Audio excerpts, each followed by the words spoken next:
Some nights you get so weak, you feel dog tired, but you just can't sleep.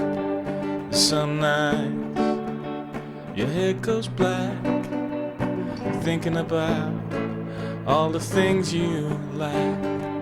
But don't you crack, you better believe, you better believe. I know you'll carry on. You better believe, you better believe. I know you'll prove them wrong. I know that you'll be strong.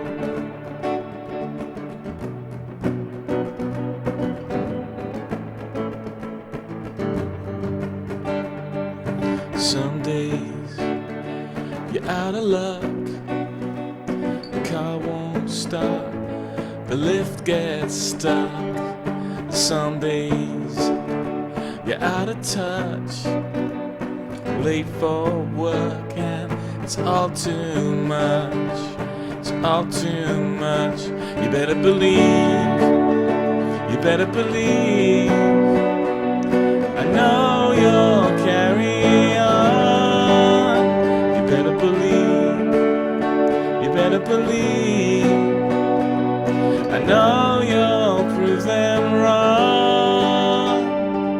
I know that you'll be strong enough to love forever, longer than the 12th of never, strong enough to live completely, know the pain of life so deeply. You better believe, you better believe. I know you'll carry on. You better believe, you better believe. I know you'll prove them wrong. I know that you better believe, you better believe. I know you'll carry on. You better believe, you better believe. I know you'll prove them wrong. I know that you'll be, I know that you'll be, I know that you'll be strong.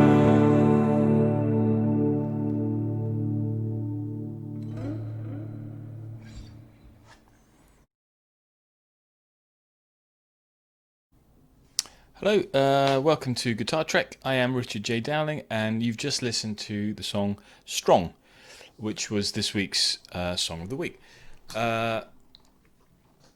It was really easy. Yeah, everything just sort of fell into place. If you'd seen the previous, the teaser episode, I'm just trying to move around so that the lens glare isn't too distracting.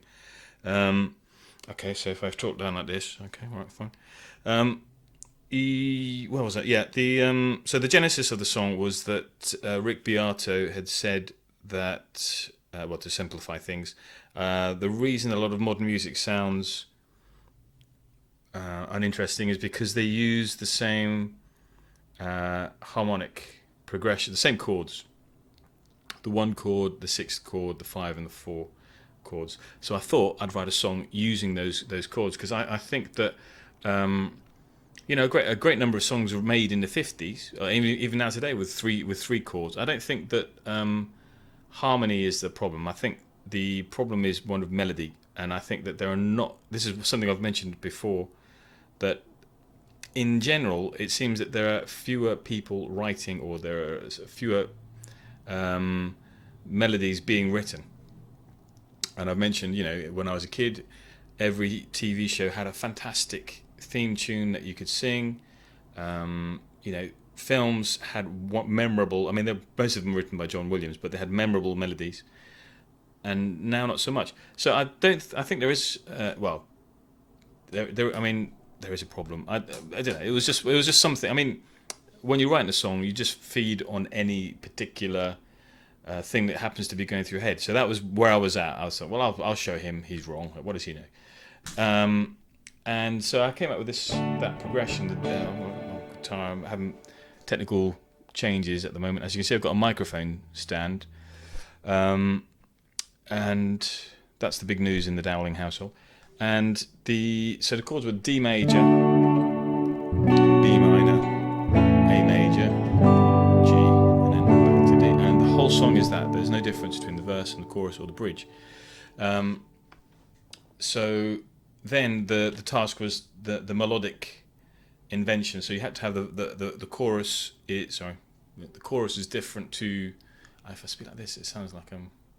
Yeah, no, I don't know. Chorus has to be more powerful than the verses. Okay, so if I look away, you don't get any lens glare. So okay, I'll go profile. And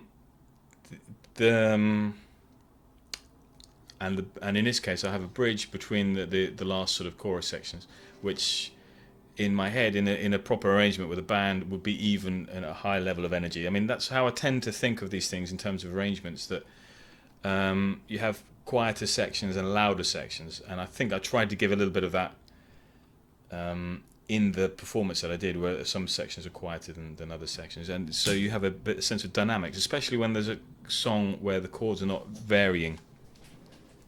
The ear can get tired, so you need to try to be providing variation in some other way. Then, as always, when I'm composing, or when I come up with songs, I mean, I'm just I'm sort of speaking and making up words for the sound of the melody, and then once I've got the melody, then I'll go away and write the actual lyrics. But often certain sounds, like certain vowel sounds, come out. So I had was a vowel sound that came up in the chorus section. So I just thought, well, what's a good word? Strong.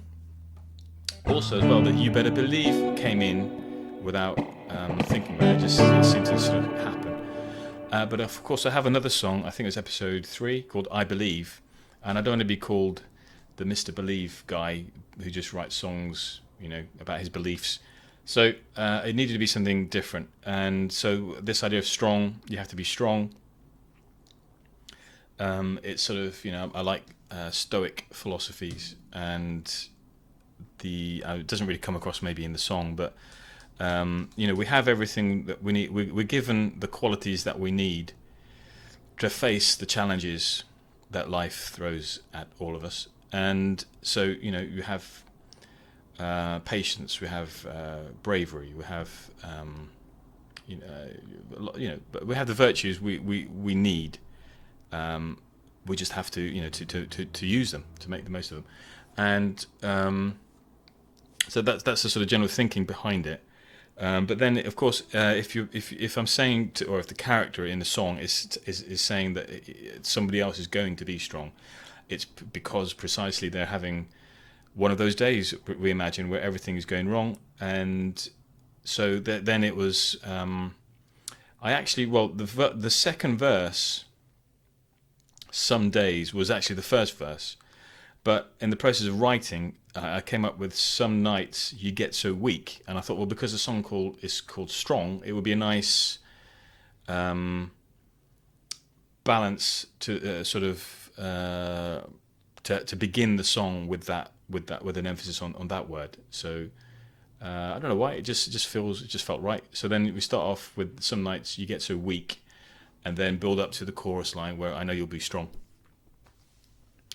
And it was really easy. It's just surprisingly easy. It just the lines just sort of rolled out. The only difficulties I had, I think, were in the bridge, and for some reason, I was singing the 12th of Never, and then so I had to sort of work that in. But I think it seemed to work quite well. The